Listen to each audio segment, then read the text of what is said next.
Hello student. आज हम कक्षा 8वीं का एक नया चैप्टर स्टार्ट करने जा रहे हैं। अध्याय 14 क्षेत्रमिति।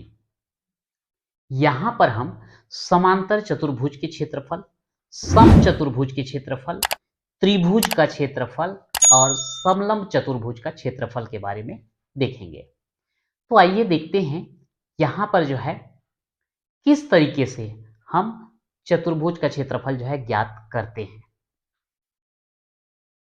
समांतर चतुर्भुज का क्षेत्रफल। सबसे पहले तो हम ये समझ लें कि समांतर चतुर्भुज होता कैसे है। वैसे कक्षा 8वीं में ही बहुभुज नाम का एक चैप्टर है जहां पर जो है समांतर चतुर्भुज, समचतुर्भुज, समलंब चतुर्भुज सभी के बारे में जो है विस्तृत अध्ययन किया गया है। यदि आप उस चैप्टर को नहीं देखे हैं तो आप 8वीं क्लास प्लेलिस्ट में जा करके आप उस चैप्टर को देख सकते हैं। तो यहां पर समांतर चतुर्भुज का क्षेत्रफल हम कैसे ज्ञात करें, इसके पहले आप आयत के क्षेत्रफल देख चुके हैं। आयत का क्षेत्रफल अगर हमको निकालना होता है तो हम क्या करते हैं, आयत बोलने से ये आकृति, ये है आयत ए बी सी डी। अगर हमको इसका क्षेत्रफल ज्ञात करना होता है तो ये वाली भुजा को हम ले लेते हैं लंबाई और ये भुजा को ले लेते हैं चौड़ाई। और जब क्षेत्रफल हमको ज्ञात करना होता है तब क्या करते हैं, लंबाई और चौड़ाई इन दोनों का जो है हम गुणा कर देते हैं और हमको क्षेत्रफल प्राप्त हो जाता है।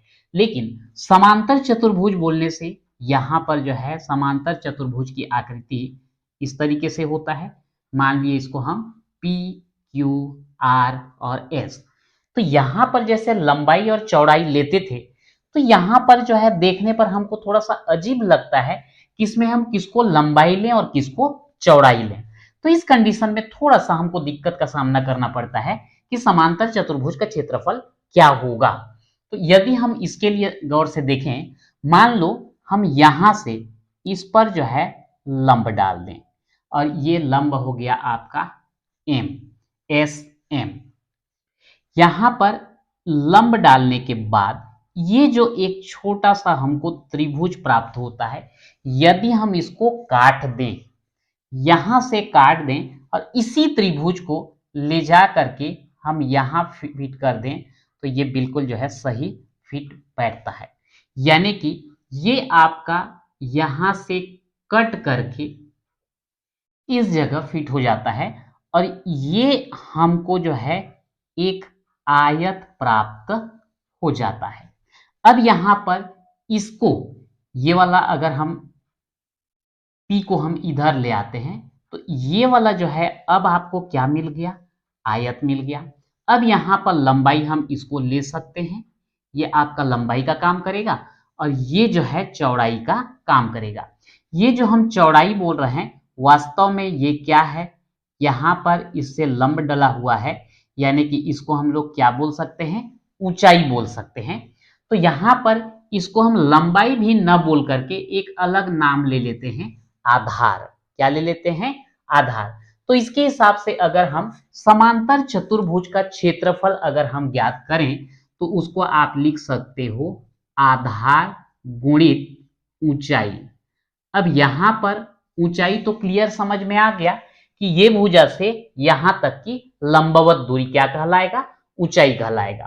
कहीं कहीं जो है इसको केवल ऊंचाई न बोलकर और क्या बोल सकते हैं, आधार गुणित शीर्ष लंब भी बोल देते हैं, लेकिन जनरली इसका यूज कम है। सीधा सीधा आधार गुणित ऊंचाई, समांतर चतुर्भुज का क्षेत्रफल बराबर आधार गुणित ऊंचाई, ये हम लिखते हैं और उसी का उपयोग करके प्रश्न हल करते हैं। अब यहां पर है तो ये एक सूत्र, समांतर चतुर्भुज का क्षेत्रफल बराबर आधार गुणित ऊंचाई। आप इसी सूत्र से जो है सभी को बना सकते हैं, सभी को मतलब समांतर चतुर्भुज से संबंधित। लेकिन आपके किताब में इसको 3 सूत्र बना दिया गया है। वो कैसे, समांतर चतुर्भुज का क्षेत्रफल तो ये हो गया। अगर हमको समांतर चतुर्भुज का आधार ज्ञात करना हो तो यहां पर हम क्या लिख सकते हैं, क्षेत्रफल बटे ऊंचाई। क्या किया गया है? कुछ नहीं, यहां पर आधार और ऊंचाई का गुणा था, तो ये ऊंचाई को हम जब इधर नीचे ले आते हैं तो क्षेत्रफल बटे ऊंचाई हो जाता है किसके बराबर? आधार के बराबर। अगर हम तीसरा सूत्र इसी में देखें तो समांतर चतुर्भुज का ऊंचाई अगर हमको ज्ञात करना हो तो इस कंडीशन में क्या आ जाता है? क्षेत्रफल बटे आधार। तो इस प्रकार से इसमें 3 सूत्र बन जाते हैं। समांतर चतुर्भुज का क्षेत्रफल बराबर आधार गुणित ऊंचाई, समांतर चतुर्भुज का आधार बराबर क्षेत्रफल बटे ऊंचाई, और समांतर चतुर्भुज का ऊंचाई बराबर क्षेत्रफल बटे आधार। ये 3 सूत्र दिए गए हैं पुस्तक में, लेकिन आप केवल एक सूत्र अगर ज्ञात कर लें, क्षेत्रफल बराबर आधार गुणित ऊंचाई, तो इसी पे आधारित जो है आप इस प्रश्नावली के सभी प्रश्न जो है हल कर सकते हैं। अब प्रश्नावली 14.1 का प्रश्न हल करते हैं। उस समांतर चतुर्भुज का क्षेत्रफल ज्ञात कीजिए जिसके आधार व शीर्ष लंब निम्नलिखित हैं। यहाँ पे 3 क्वेश्चन दिए गए हैं। आधार 15 सेंटीमीटर, शीर्ष लंब 10 सेंटीमीटर, आधार 90 सेंटीमीटर, शीर्ष लंब 8 सेंटीमीटर, आधार 120 सेंटीमीटर और शीर्ष लंब 15 सेंटीमीटर। जैसे कि बोला गया था कि जब समांतर चतुर्भुज के क्षेत्रफल हम ज्ञात करेंगे तो सूत्र होगा आधार गुणित ऊंचाई, या फिर ऊंचाई की जगह कभी कभी शीर्ष लंब देता है बोला गया था, तो आधार गुणित शीर्ष लंब। तो ये समांतर चतुर्भुज का क्षेत्रफल बराबर आधार गुणित शीर्ष लंब कर दें तो आधार का मान यहां पर हम रख देते हैं 15 और शीर्ष लंब की जगह कितना? 10। अब इन दोनों का अगर गुणा करोगे तो 15 दाम कितना होगा? 150। अब ये 150 तो हो गया, यहां पर क्या लिखेंगे? वर्ग सेंटीमीटर। इसका कारण बताता हूं कि यहां पर जो है ये सेंटीमीटर है, ये सेंटीमीटर है, तो ये वर्ग सेंटीमीटर क्यों आया? ये हल तो हो गया, मैं इसको एक बार रिपीट करके बताता हूं। यहां पे कारण ये है कि वास्तव में आधार जो है 15 नहीं 15 सेंटीमीटर है, तो यहां पर 15 सेंटीमीटर गुणित शीर्ष लंब की जगह कितना आएगा? 10 सेंटीमीटर। तो यहां पर 15 और 10 का तो आप गुणा कर देंगे, गुणित सेंटीमीटर कितने बार है? 2 बार है, तो ये 15 और 10 का गुणा करोगे तो 150 आ गया। सेंटीमीटर और सेंटीमीटर का गुणा करोगे तो क्या आएगा? सेंटीमीटर का घात 2, घातांक के नियम के अनुसार। और ये जो घात 2 लिखा है उसी को हम यहां पर क्या बोलते हैं? वर्ग बोलते हैं। तो इसलिए इसका आंसर क्या आ गया? 150 वर्ग सेंटीमीटर। ये जो है समांतर चतुर्भुज का क्या हो जाएगा? क्षेत्रफल हो जाएगा। अब यहां पर अगर हम दूसरा प्रश्न लें तो केवल इसका जो है संख्या का मान बदलेगा, बाकी कुछ तो बदलना नहीं है। जैसे 90 सेंटीमीटर और 8 सेंटीमीटर दिया है, यहां पर 90 कर देता हूं, यहां पर 8 कर देता हूं, और अब जो है डायरेक्ट संख्या को हम रख करके यहां पर जो है ज्ञात करेंगे तो क्या हो जाएगा? आधार कितना? 90, शीर्ष लंब कितना? 8, गुणा कर दीजिए, 8 शून्यम 0 और 8 निया 72, तो ये हो गया 720 वर्ग सेंटीमीटर। आपको जो है नोट करना हो तो वीडियो को जो है पॉज करके आप जो है इसको नोट कर लेंगे। अब इसी प्रकार तीसरा में हमको दिया गया है आधार कितना? 120 सेंटीमीटर और शीर्ष लंब कितना? 15 सेंटीमीटर। तो यहां पर भी केवल क्या बदलने वाला है? केवल संख्या का मान ही बदलने वाला है, बाकी कुछ चेंज होने वाला नहीं है। 120 सेंटीमीटर और यहां पर है 15 सेंटीमीटर। तो आपको केवल गुणा करने का जो है ये मालूम होना चाहिए। तो आधार की जगह हम कितना रख देंगे? 120, और शीर्ष लंब की जगह कितना रख देंगे? 15। गुणा कर दीजिए, 15 शून्यम 0, 15 दूनी 30 का 0 हासिल 3, 15 एकम 15 और 3 18, कितना हो गया? 1800 वर्ग सेंटीमीटर। और ये हो जाएगा आपका समांतर चतुर्भुज का क्षेत्रफल। दूसरा प्रश्न देखते हैं। उस समांतर चतुर्भुज का क्षेत्रफल ज्ञात कीजिए जिसका आधार 26.5 सेंटीमीटर तथा शीर्ष लंब 7 सेंटीमीटर है। सीधा सीधा जो है सूत्र लगाना है, लिख देंगे यहां पर समांतर चतुर्भुज का क्षेत्रफल, आपके पास स्पेस रहेगा, सामने ही लिखेंगे, मैं नीचे लिख दे रहा हूं। समांतर चतुर्भुज का क्षेत्रफल बराबर क्या होता है, आधार गुणित शीर्ष लंब। और हमको स्पष्ट रूप से दिया गया है आधार कितना है 26.5 सेंटीमीटर और शीर्ष लंब कितना है 7 सेंटीमीटर। तो हम यहां पर गुणा कर देंगे, 7 पंछे 35 का 5 हासिल कितना 3, 7 6 का 42, 42 और 3 हो गया 45, 45 का लिखेंगे 5 हासिल कितना 4, 7 दूनी 14 और 4 18, दशमलव के बाद एक अंक है तो यहां पर एक अंक के बाद हम दशमलव लगा देंगे, तो ये क्या हो गया 185.5 वर्ग सेंटीमीटर।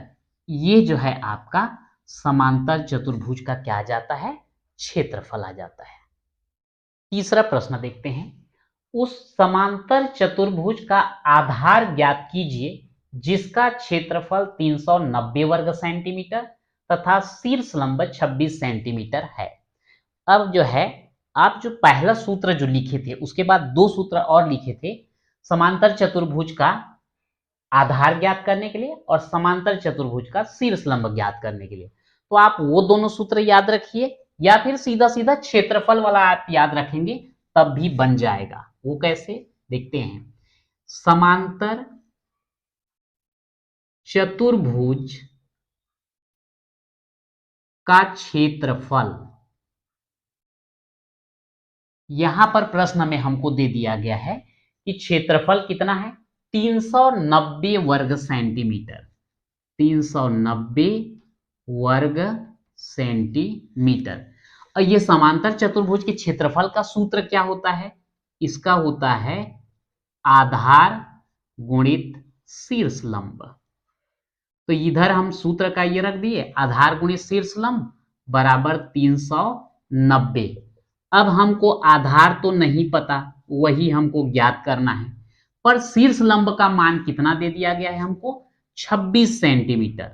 तो आधार गुणित 26 बराबर कितना हो गया 390, या फिर आधार बराबर और क्या हो जाएगा 390 बटे 26, 26 इसके साथ गुणा हो रहा था दूसरे पक्ष में ले जाएंगे भाग हो जाएगा। अब इसको कटा दीजिए, 2 एकम 2, 2 तिया 6, ये हो जाएगा 2 एकम 2, एक बचा 19 बनेगा, 2 निया 18, एक बचा ये 10 बनेगा, 2 पंछे 10। ठीक, अब इसके बाद जो है 13 से कटाइए, 13 एकम 13, यहां पर भी होगा 13 एकम 13, कितना बचेगा 6, ये 5 65, तो 13 पंछे 65, तो आया कितना 15, यानी कि आधार हमको कितना मिलेगा 15 सेंटीमीटर मिलेगा।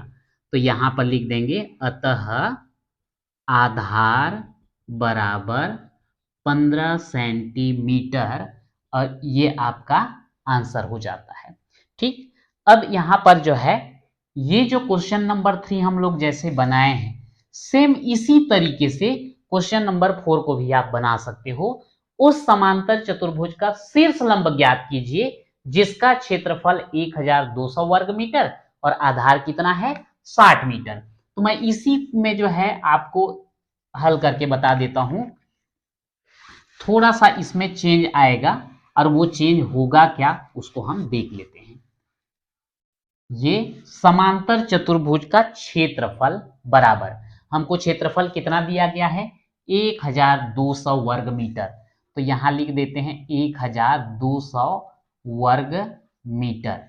फिर क्षेत्रफल का सूत्र क्या है आधार गुणित शीर्ष लंब बराबर लिख दिए 1200। उसके बाद हमको यहां पर जो है शीर्ष लंब ज्ञात करना है, क्षेत्रफल और आधार हमको दिया गया है, आधार कितना दिया गया है 60 मीटर, तो यह आधार की जगह लिख देंगे 60 गुणित यहाँ पे शीर्ष लंब बराबर कितना 1200। अब ये शीर्ष लंब के साथ में 60 का क्या हुआ है गुणा, उधर ले जाएंगे तो क्या हो जाएगा, भाग हो जाएगा। तो 1200 बटे 60, 1 0 कटा दिए, 6 कम 6, 6 दूनी 12 और 6 शून्यम शून्य, कितना आया 20। तो यहां पे लिख देंगे अतः शीर्ष लंब बराबर कितना हो जाएगा 20 मीटर, और यही जो है हमारा आंसर हो जाता है। तो इस प्रकार से जो है समांतर चतुर्भुज का क्षेत्रफल से संबंधित हमने प्रश्न देखा। प्रश्नावली 14.1 कंप्लीट होता है। तो आज के वीडियो में इतना ही, मिलते हैं नेक्स्ट वीडियो में।